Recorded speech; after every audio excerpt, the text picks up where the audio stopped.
சம்பந்தமே இல்லாம தமிழ்நாடுனா நான் தான் தமிழ்நாடு. யாராவது இப்படி பேசுவானா? நீ என்ன ஹிட்லரா?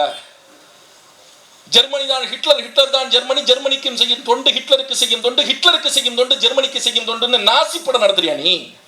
நீ சர்வாதிகாரா? நீ கோமாளியா? நீ சர்வாதிகாரி.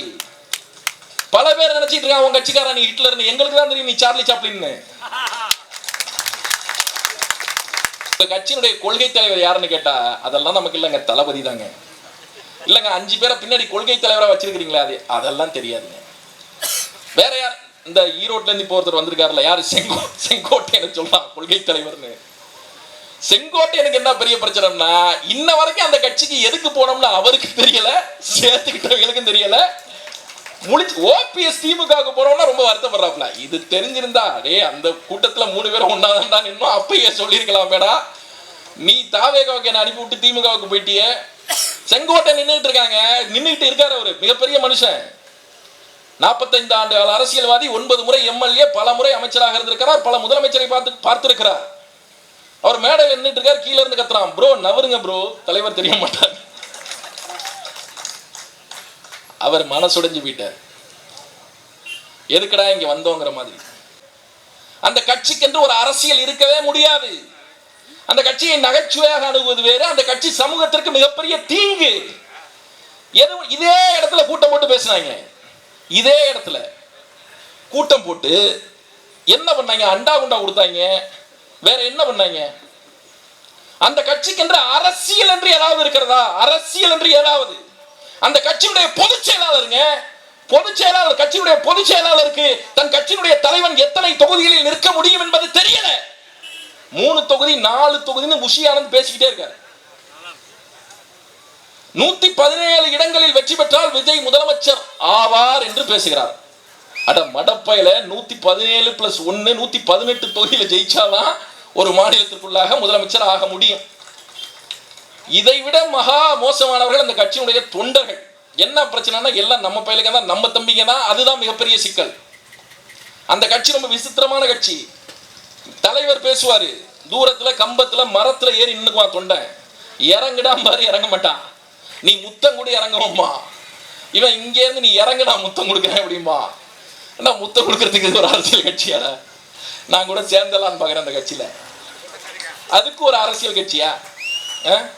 உங்க கட்சியில ஒரு தொண்டன் சொல்றான் 65 வயசுக்கு மேல இந்த நாட்டில் இருக்கிறவனுக்கு ஓட்டுரிமை எடுத்துடணும்னு. எதுக்குடா? எதுக்குன்னு சொல்ல ஒரு காரணம் சொல்லணும்ல. 65 வயசுக்கு மேல எடுத்துடணும்னா எதுக்கு எடுத்துடணும்? ஏன்னா வயசானவங்க உனக்கு ஓட்டு போட மாட்டாங்க, அதனால ஓட்டுரிமையே கொடுக்கூடாலாம்.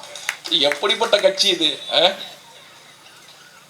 ரொம்ப மோசமா, ரொம்ப மோசமா ஒரு சமூகத்தை வழிநடத்த. ஏன் விஜய் எதிர்க்கிறோம் அப்படின்னா, நான் ஒரு நாம் தமிழர் கட்சிக்காரன் அதனால விஜய் எதிர்க்கிறேன்னு கிடையாது. ஒரு அடிப்படையில் நான் ஒரு அரசியல்வாதியாகவே, கட்சி சாராத ஒரு அரசியல்வாதியாகவே நான் விஜய் எதிர்க்கிறேன். ஏன் எதிர்க்கிறேன்னா காரணம் இருக்கு. 1008 எதிர்கருத்துக்கள், முரண்பாடுகள் இருந்தாலும் இந்த தமிழ்நாடு என்பது பல தலைவர்கள் உழைத்து உருவாக்கியது, பல போராட்டங்கள் கண்டது. போராட்டங்களின் விளைவாக ஏற்பட்ட வெற்றிகளின் விளைவாக தமிழ்நாடு வடிவமைக்கப்பட்டது. 1000 கருத்து முரண்கள் உண்டு, அகற்ற நினைக்கிறோம். ஆனாலும் மிக தீவிரமாக தீர்க்கமாக தமிழ்நாட்டிற்கு உழைத்த 20, 30, 40 ஆண்டுகளாக உழைத்த அண்ணாதுரையினுடைய உழைப்பு போற்றத்தக்கது. இந்த நிலத்திற்குள்ளாக 1000 விமர்சனங்கள் இருந்தாலும், அவர்களை தூக்கி நினைத்தாலும், ஏதோ ஒரு விதத்தில் கலைஞர் கருணாநிதியின் உழைப்பும் சேர்ந்ததுதான் தமிழ்நாடு. எம்ஜிஆருடைய உழைப்பும் சேர்ந்தது, ஜெயலலிதாவினுடைய உழைப்பும் சேர்ந்ததுதான் தமிழ்நாடு. பல போராட்டங்களை முன்னெடுத்த, இடஒதுக்கீட்டுக்காக உயிரை ஈகம் செய்து களத்தில் நின்று போராடிய எங்கள் ஐயா ராமதாஸ் அவர்கள் உழைத்த உழைப்பும் சேர்ந்ததுதான் தமிழ்நாடு. விளிம்புநிலை மக்களில் இருந்து எழும்பி வந்து அந்த மக்களை அதிகாரத்தை நோக்கி இவ்வளவு தூரம் இழுத்து வந்திருக்கிறாரே எங்களுடைய அண்ணன் திருமாவளவன் அவர்கள், அவரும் சேர்ந்து உழைத்ததுதான் தமிழ்நாடு. ஆக தமிழ்நாடு இப்பொழுது ஒரு வடிவம் பெற்றிருக்கிறது இல்ல, இவ்வளவு தூரம் தமிழ்நாடு முன்னேறி வந்திருக்கிறது இல்ல. இந்த முன்னேற்றத்திற்கு பின்னால், இந்த மேம்பாட்டுக்கு பின்னால் இவர்கள் அத்தனை பேருடைய உழைப்பும் இருக்கிறது. கட்சி தொடங்கிய காலத்திலிருந்து 2010 இந்த நொடி வரை மக்களுக்காக களத்திலே நிற்கிற எங்களுடைய உழைப்பும் அண்ணன் சீமானுடைய உழைப்பும் அதிலே இருக்கிறது. நாங்கள் எல்லோரும் சேர்ந்து வடிவமைத்ததுதான் தமிழ்நாடு. ஆக ஒரு உழைப்பு தேவைப்படுது. தமிழ்நாட்டை வழிநடத்துவதற்கு, ஆள்வதற்கு ஒரு உழைப்பு தேவைப்படுகிறது. உழைக்கக்கூடியவன், மக்கள் பக்கத்தில் நிற்கக்கூடியவன் தான் இங்கே தலைமையேற்க தகுதியானவன். உழைப்பை புறக்கணித்த ஒரு அரசியல் கட்சி தாவேகா என்கிற அரசியல் கட்சி, உழைப்பை புறக்கணித்த ஒரு தலைவர் விஜய் என்கிற அரசியல் தலைவர். உழைப்பு அற்று, அதாவது நாங்க மக்களுக்காக போராடணும், அதற்காக ஒரு கட்சி தொடங்கணும், மக்கள்கிட்ட வாக்கு வாங்கணும், முதலமைச்சராகணுங்கிறது ஒரு வகை.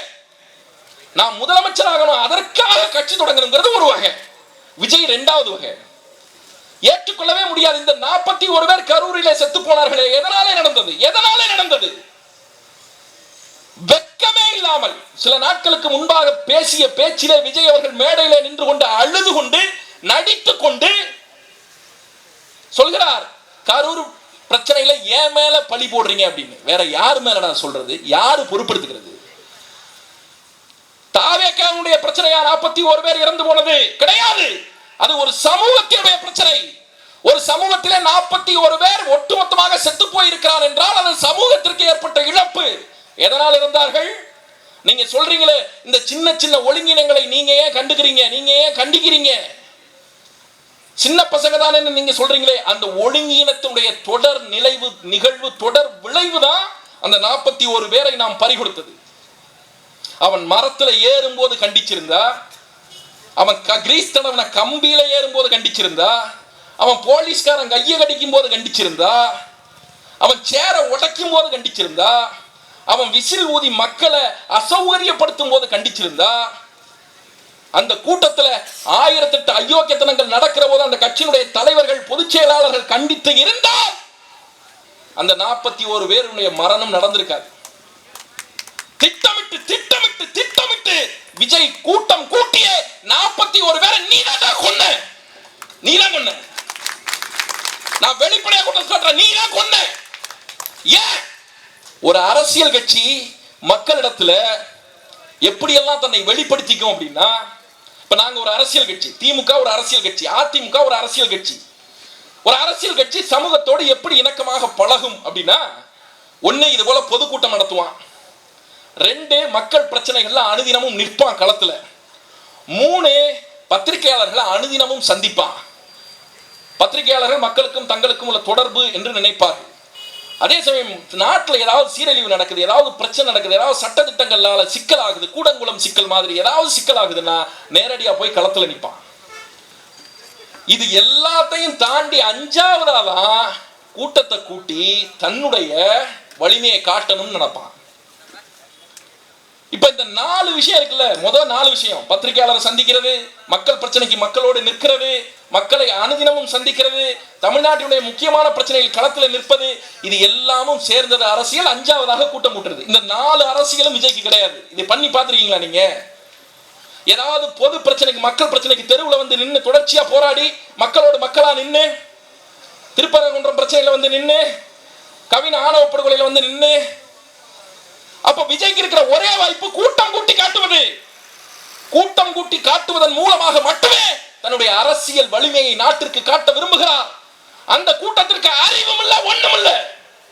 உனக்கு அதிகபட்சம் என்ன பண்ணணும்? கூட்டம் கூட்டி காட்டணும். அதற்காக எல்லாரையும் கூப்பிடுவேன். எவ்வளவு நெருக்கலா இருந்தாலும், எவ்வளவு நெரிசலா இருந்தாலும், எவ்வளவு தூரம் தண்ணி இல்லாம அவன் தவிச்சாலும் உனக்கு கவலை இல்லை. உனக்கு தேவை கூட்டம் காட்டணும். ஏன்? உன்னை மீடியா காட்டணும், உன்னை பலமான தலைவர் நம்ப வைக்கணும். நாம் தமிழர் கட்சி கூட்டம் கூட்டுச்சா? நாம் தமிழர் கட்சி திருச்சியில மாநாடு நடத்துச்சு. லட்சக்கணக்கான மக்கள் 3 லட்சத்திற்கு மேற்பட்ட மக்கள் அந்த நிகழ்விலே கலந்து கொண்டார்கள். ஒரு அசம்பாவிதம் நடந்ததா? ஒரு தள்ளுமுள்ளு, ஒரு சட்டம் ஒழுங்கு பிரச்சனை, ஒரு பொருள் காணாம போனது, ஒரு திருட்டு, ஒரு சின்ன அசம்பாவிதம் கூட நடக்காம அந்த ஒட்டுமொத்த மாநாட்டை நடத்தி முடித்தோம் நாங்கள். காரணம் என்ன? ஏன் அது சாத்தியப்படுகிறது? கொள்கை கொண்ட மனிதர்கள் கூடினோம், அதனாலே அது சாத்தியப்பட்டது. குரங்கு சட்டை பண்றவன் அங்க கூடல. எவன்ட்ட ஐடியாலஜிக்கலா ஸ்ட்ரென்த் இருக்கோ, எவன்ட்ட கொள்கை பலம் இருக்கோ, எவன்ட்ட ஒழுக்கம் இருக்கோ, அவனால் எவ்வளவு பெரிய சிக்கலையும் சமாளிக்க முடியும். இவங்களுக்கு ஒழுக்கம் என்னன்னு தெரியாது, கொள்கை என்னன்னு தெரியாது, கோட்பாடு என்னன்னு தெரியாது, அதை பேசவும் தெரியாது. முன்னாடியாவது ஒரு 4-5 பேர் டிவி விவாதங்கள்ல உட்கார்ந்து பேசுவாங்க, பாக்குறதுக்கு பொழுதுபோக. இப்ப அதுவும் வரக்கூடாதுன்னு அந்த கட்சியில அறிக்கை கொடுத்துட்டாங்க. விவாத நிகழ்ச்சிகளை பார்க்குறேன், அந்த பகுதி மட்டும் சும்மா இருக்கு. பேசினா இவன் கட்சியை முடிச்சிடறான்னு சொல்லி எவனையுமே பேச விடுறது இல்லை. ஏன்னா அந்த கட்சியில் இருக்கிற எவனுக்குமே பேச தெரியறதும் இல்லை.